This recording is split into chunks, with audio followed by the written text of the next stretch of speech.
જય માતાજી મિત્રો. કે મારે વોશિંગ મશીન ચંપકે બગડ્યું હતું, શોર્ટ થયું હતું, એટલે ગામડામાં લઈ ફર્યો 2 જગ્યાએ.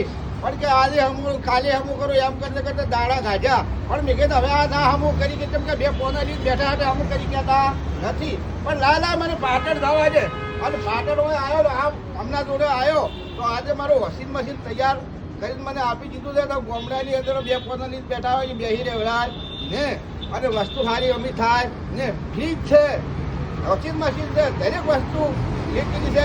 સરસ તાત્કાલિક આપણે અમુક કરી આપીએ અને વસ્તુ બોલવા નવી મળી જાય ગેરંટી સાથે. બરાબર શેક ને શેક ને શેક આ મશીન હેડે રહે છે શેક ને તારે પછી શેક રેડી.